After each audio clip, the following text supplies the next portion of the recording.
है, किसान भी मौजूद है। लगातार हम मिडिल क्लास की बात कर रहे हैं, तो मैं भानु जी से जान लेती हूँ कि भाई यहाँ मिडिल क्लास की बात हो रही है, रिच क्लास की बात हो रही है, पॉवर्टी लाइन के नीचे वाली क्लास की बात हो रही है। किसान अपने को कौन सी क्लास में मानता है? ऐसा है मैडम, एक मिनट सुन लेना मेरी बात। किसान कोई क्लास माने, लेकिन जब कांग्रेस की किसान विरोधी नीति देखी थी तो ब्रज के ब्रज संत ने कहा था कि कांग्रेस भगाओ देश बचाओ। 14 में भाजपा को समर्थन किया, सरकार लाई। ऐसे ही 19 में भाजपा को समर्थन किया। अच्छा, रिच क्लास मानते हैं अपने को कि मिडिल क्लास मानते हैं, ये तो बताइए भानु। हम तो ऐसी क्लास मानते हैं कि यदि हम न हो तो देश भूखों मर जाएगा। बहुत बड़ी बात है। कोई नहीं बचाएगा। क्या ट्रैक्टर खाएंगे, क्या हेलीकॉप्टर खाएंगे? खाने वाली चीज सब हम बनाते हैं। चाय बनाने तो चीनी हमारी। मान लिया आप अन्नदाता हैं, तो इसीलिए तो मैं पूछ रही हूँ ना कि किस परम पिता परमेश्वर अपने को, किसान अन्न का दाता है, किसान भगवान है, किसान देवता है, लेकिन वोटों में भी रहता है। ठीक है, बैठिए ना। बैठिए बैठिए भानु जी। देखिए, किसान जो है वो हर क्लास में है, लेकिन वो कह रहा है कि भाई वोट में भी किसान रहता है। नहीं, बिल्कुल रहता है। किसान ही एक तरह से आप कहिए बहुत बड़ी संख्या है, वो तय करते हैं कौन सत्ता में रहेगा, कौन बाहर जाएगा। लेकिन मैं मिडिल क्लास की सुबह से बात हो रही है। मिडिल क्लास को जो सबसे बड़ी परेशानी होती है, जिस समय संकट आता है, वो है हेल्थ का मामला। जब उसका परिवार का कोई भर्ती होता है अस्पताल में, 15 लाख का बिल आता है, तो उसको लगता है मैं टैक्स क्यों दे रहा हूँ।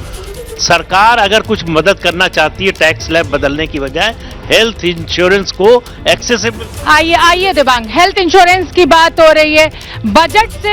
हाँ, बजट से पहले कांग्रेस क्या कह रही है दिबांग, पहले उसको सुन लेते हैं और उसके बाद फिर मैं आपका रुख करती हूँ। इस वक्त मेरे साथ मौजूद है अधीर रंजन चौधरी। अधीर, बजट से क्या उम्मीदें हैं? उम्मीद तो बहुत कुछ है, लेकिन ये सरकार तो उम्मीद के मुताबिक काम करते नहीं जी। हमारे बेतहासा जो बेरोजगार की इजाफा हो रहे हैं, आर्थिक हाल जर्जर होते जा रहे हैं। हम चाहते तो है बहुत कुछ हो, जी। देखते हैं क्या किया जाए। क्या वो चीज है जो आपको लगता है सरकार को इस बजट में देनी चाहिए? किसान है, मजदूर है, बेरोजगार है। जो बजट है वो मोदी सरकार 2 का है। मोदी सरकार की कोई बजट ये सिर्फ कुछ चुनिंदा लोगों के लिए होते हैं। देखते हैं ये सारे लोगों के लिए होते हैं या नहीं। यानी साफ तौर पर अधीर रंजन चौधरी का कहना है कि चुनिंदा लोगों के लिए बजट होता है, बहुत सारी उम्मीदें हैं, लेकिन कितना खरे उतरते हैं देखना दिलचस्प होगा। अंकित गुप्ता, एबीपी न्यूज़, दिल्ली। तो देखिए, कांग्रेस तो दिबांग यही कह रही है कि भाई कोई उम्मीद नहीं है, वो कहेगी, वो विपक्ष में बैठी हुई है। मिडिल क्लास की यहाँ पर बात हो रही है, हेल्थ सेक्टर की यहाँ पर बात हो रही है। ये बात बिल्कुल सही है। आमदनी मेरी बढ़ नहीं रही है, इंश्योरेंस में करा रही हूँ तो मुझे EMI अपनी ज्यादा देनी पड़ रही है, मेरी तो हर तरफ से कमर टूट रही है। जब मैं बीमार हुई, कोरोना हुई, तो मुझे उपचार भी नहीं मिल पा रहा। क्या, कैसे देखिए, और मिडिल क्लास पर सबसे ज़्यादा मार पड़ी कोरोना की, क्योंकि आपकी नौकरियां गई, आपकी सैलरियां कम हुई, छटनी में हुआ, आपके जो बिल आए हेल्थ के वो ज़्यादा आए। अगर आप देखें मिडिल क्लास के लोग, जो हेल्थ प्रीमियम का जो डिडक्शन होता है वो 25,000 है। आयुष्मान भारत एक योजना है सरकार की, अगर वो प्राइवेटली आप लेना चाहें तो उसको आपको देने पड़ेंगे 35,000। तो ये लगातार मांग उठ रही है कि उसको वहाँ बढ़ाया जाना चाहिए। मेरे ख्याल से मिडिल क्लास पर कोई ज़्यादा ध्यान नहीं देता, ज़्यादा ध्यान गरीबों पर देते हैं क्योंकि वहाँ वोट है, तो फ्री का अन्न मिल रहा है उनको। दूसरा ध्यान देते हैं उन लोगों पर जो बहुत ज्यादा अमीर हैं, क्योंकि वो जानने वाले हैं। मुझे लग रहा है कि आप जलेबी खाते नहीं होंगे, इतने फिट आप हैं, लेकिन अब कुमार से भी बात करनी जरूरी है। आइए ना दिबांग, आप भी आइए, राखी आप भी खड़ी हो जाइए। खड़ा होगा पर जलेबी खाऊंगा नहीं, जलेबी नहीं खाएंगे। कुमार, पेट्रोल डीजल की कीमतें जो हैं कमर तोड़ रखी है। टोल, सड़कें बहुत बेहतरीन बना दी, लेकिन हर जगह टोल। मथुरा जाना है 300-400 रुपए लग जाते हैं, पेट्रोल अलग से। क्या सेस कम होगा? और सिर्फ 6 मिनट बचे हुए हैं, 6 मिनट बाकी हैं बजट आने में। क्या पेट्रोल डीजल पर सेस सरकार खत्म कर सकती है? साहसिक फैसला ले सकती है? जो आहट मिल रही है उससे लग रहा है कि गैस, जो घरेलू गैस की कीमतें हैं, उसमें जो सेस लग रहा है उसको हटाने की बात की जा सकती है। दूसरा, पेट्रोल डीजल में जो सेस है, ये एक बहुत बड़े तबके के लिए एक तरीके से आगामी चुनाव के लिए एक बहुत बड़ा हिंट होगा, तो इस बात को नजर में रखना। राखी जी, एक बड़ी क्लास के लिए बहुत बड़ा हिंट, लेकिन पेट्रोल डीजल कमर टूटी हुई है। नहीं, वो जरूर हमें आशा बंधी हुई है, लेकिन मिडिल क्लास की जहां तक बात हो रही है, बहुत बड़ा क्लास जो है वो विमेन का है। सारी नजर नारी शक्ति, विमेन डेवलपमेंट को हम कैसे बढ़ाएं, उनको डेवलप कैसे करें। निर्भया फंड की बहुत बात हुई है। मैं देखना चाहूंगी कि हर सेक्टर में जो विमेन वर्किंग फोर्स बढ़ रहा है, खासकर इंडिया में, तो कैसे उसका सशक्तिकरण होगा, इस पर मेरी नजर। आप देखिए 4 मिनट बचे हुए हैं। दिबांग, बताइए क्या उम्मीद सबसे बड़ी, जो सबसे बड़ी आप चाहते हैं इस बजट में वो बात होनी चाहिए? देखिए, जो सबसे बड़ी बात मैं चाहता हूं वो ये है कि एजुकेशन का बजट बढ़ना चाहिए। भारत एक युवा देश है जहां 50% जो आबादी है वो 25 साल से कम की है, और मैं ये कह रहा हूं कि पिछली बार आप उसको 1 लाख करोड़ पर लाए थे। जब तक आप उसको 50% हर बार नहीं बढ़ाएंगे बजट को, आप किसी भी हालत में 2030 तक जो 6% का एक आंकड़ा है जीडीपी का, वहां नहीं पहुंच सकते। बड़ी छलांग की आप बात कर रहे हैं। छोटी छोटी छलांग लगाइए, और वो छलांग जरूरी है, क्योंकि पिछले अगर आप 7 साल में देखें तो जीडीपी का 2.8 से 2.9 पर पहुंचे, 0.1 बढ़ा है। आप उसको 6%। ठीक है, मेडिक्लेम बहुत ज्यादा पैसा देना पड़ता है। डर मिडिल क्लास को यही सताता है कि भैया मैं बीमार पड़ूंगा तो बिल कैसे दूंगा। आपको बताओ डॉक्टर, क्या उम्मीद? मेरे को उम्मीद ये है कि इनकम टैक्स पे रियायत मिलनी चाहिए अगर अच्छी हेल्थ है। अगर आप अपनी हेल्थ मेंटेन कर रहे हो, प्रिवेंशन मोटिवेशन होगा। अब ये बड़ा घुमा के लाई है, इनको जलेबी खिलानी आई वॉन्ट इट। बस कुछ ही मिनट आप कह रही हैं, रियलिस्टिक होगा मेरे ख्याल से। ये जो कहा जा रहा है ना चुनावी नहीं, चुनावी बजट होगा, बट फिस्कल प्रूडेंस को, फिस्कल डिसिप्लिन को ध्यान में रखते हुए, लिहाजा चूंकि मैंने पेट्रोल डीजल गैस की बात करी, इंटरनेशनल प्राइसेस काफी हद तक स्टेबलाइज हुए हैं, आगे भी स्टेबलाइज होने के चांसेस हैं। ग्लोबल रिसेशन की बात की जा रही है, तो अगर प्राइसेस स्टेबल रहे तो पेट्रोल डीजल पे लगा पेट्रोल डीजल पे लगा हुआ सेस, देखिए ये बहुत बड़ी अच्छी खबर मिडिल क्लास के लिए हो जाएगी दिबांग, अगर पेट्रोल डीजल पर हमारा सेस खत्म हो जाएगा। लेकिन दिबांग, फिस्कल डेफिसिट आप जानते हैं सरकार के लिए वहीं घूम घूम कर बात आ जाती है।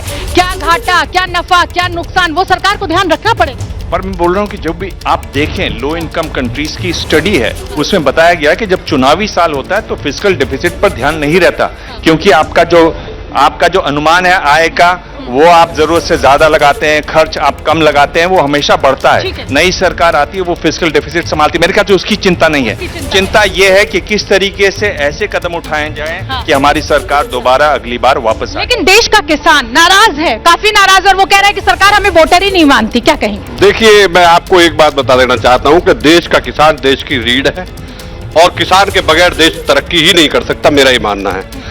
मैं बजट में ऐसी आशा उम्मीद करता हूं कि 3 मिनट का वक्त बचा हुआ है। मैं आपको ये बता देना चाहता हूं, बजट से हम लोगों को बहुत खासी उम्मीद है, और हम चाहते हैं जब तक किसान के लिए किसान आयोग का ये गठन नहीं करेंगे तो किसान संतुष्ट नहीं होगा। आइए सर, बताइए, 2 से 2.5 मिनट बचा हुआ है, क्या उम्मीदें आप लगा रहे हैं बजट से? फटाफट, जल्दी आइए, जुड़ते जाइए मेरे काफिले में, जुड़ते जाइए। हाँ। देखिए, डिजिटल इंडिया का डंका चारों तरफ बज चुका है, बट हर बदलती हुई चीज एक नई तरह की प्रॉब्लम लाती है। तो हमारा तो ये मानना है कि इंफ्रास्ट्रक्चर पे आना चाहिए बजट बड़ा। सैलरीड एम्प्लॉइज को राहत मिलनी चाहिए। ओके, मिडिल क्लास को डेफिनेटली राहत मिलना बहुत बहुत जरूरी। महिलाएं, लोग बार बार कह रहे हैं चुनावी बजट है। चुनावी बजट नहीं है, सबका साथ सबका विकास का बजट है, और चुनाव से मोदी जी डरते नहीं है। बताइए। हेल्थ सेक्टर को एक प्रायोरिटी सेक्टर के रूप में देखा जाना चाहिए, जो अभी तक नहीं देखा गया है। ठीक है, हेल्थ सेक्टर सबसे ज्यादा इंपॉर्टेंट सेक्टर सबको लग रहा है इस समय। टूरिज्म सेक्टर को छूट मिलनी चाहिए, जीएसटी में राहत मिलनी चाहिए, और टैक्स जो बजट होटल्स हैं उसके ऊपर से टैक्स का बोझ हटना चाहिए। 2000 रुपए तक के गेस्ट हाउस को और होटल्स को जीएसटी फ्री होना चाहिए। तो देखिए 2 मिनट से भी कम का वक्त बचा हुआ है, हेल्थ सेक्टर की बात हो रही है, लंबा चौड़ा अस्पतालों में बिल आता है, क्या सरकार को नहीं जरूरत है कि उसके लिए भी आज कुछ घोषणा करे? ये जो 5 स्टार अस्पतालों के नाम पर पैसा कमा रहे हैं अस्पताल। आप इंडिया हेल्थ सेक्टर की बात करें तो हमारी अभी भी 60-65% पॉपुलेशन जो आउट ऑफ पॉकेट एक्सपेंडिचर करती है। हमें हेल्थ सेक्टर में एक मेजर रिफॉर्म की जरूरत है। ये आप देखें, जीडीपी का सिर्फ 1.1% हम स्पेंड करते हैं, which is a far low, below बहुत काफी कम है। इसको एटलीस्ट 2.5% तक हम इंक्रीज करना चाहिए। ठीक है, हाँ, एक और चीज बोलूंगा हेल्थ सेक्टर के लिए कि हमें हेल्थ सेक्टर को बहुत ज्यादा टैक्स इंसेंटिवाइज की जरूरत है, हमें टैक्स बेनिफिट मिलना चाहिए सो दैट यदि जो भी गवर्नमेंट ने स्कीम लॉन्च करी है उसको हम बॉटम ऑफ द पिरामिड या विलेज हेल्थ तक लेकर के जा सकें। बिल्कुल, मतलब गांव गांव तक ये जो बात है, ये जो लहर है, ये जो फायदा है मनोज्ञा,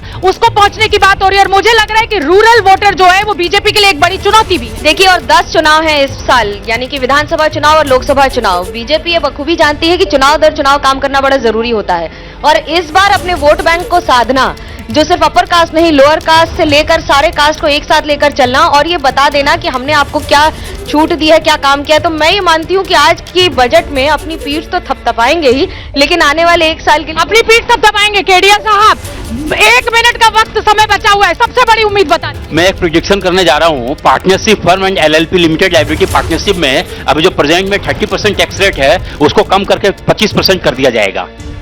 तो मतलब टैक्स में तो देखिए अब 60 सेकंड से भी कम का वक्त बचा हुआ है मिडिल क्लास की। अब 30 सेकंड लीजिए, 30 सेकंड हो चुकी है ये घड़ी। ये बड़ी कवरेज लगातार जारी है और निर्मला सीतारमण का भाषण शुरू होने वाला है। और मैं आपको बता दूं कि एबीपी न्यूज पर हिंदी में हम आपको वो पूरा भाषण सुनवाएंगे। प्रणय उपाध्याय मेरे सहयोगी पूरी तैयारी के साथ बैठे हुए हैं। जैसे ही ये भाषण शुरू होगा हम सबसे पहले हिंदी में आपको ये भाषण सुनवाएंगे। जैसे ही घड़ी का काटा दोपहर 2:30 पे आए, बबीता जी का दिल सास बहू साजिश के लिए मचल जाए। और ये है इनकी बहू, पूरे दिन ऑफिस की टेंशन हो जाए गॉन जब ये करें अपना फेवरेट शो फ्री टाइम पे ऑन। इनकी तरह आप भी देखें अपना फेवरेट शो अपने टाइम पर और डाउनलोड कीजिए एबीपी लाइव ऐप अपने स्मार्ट टीवी पर।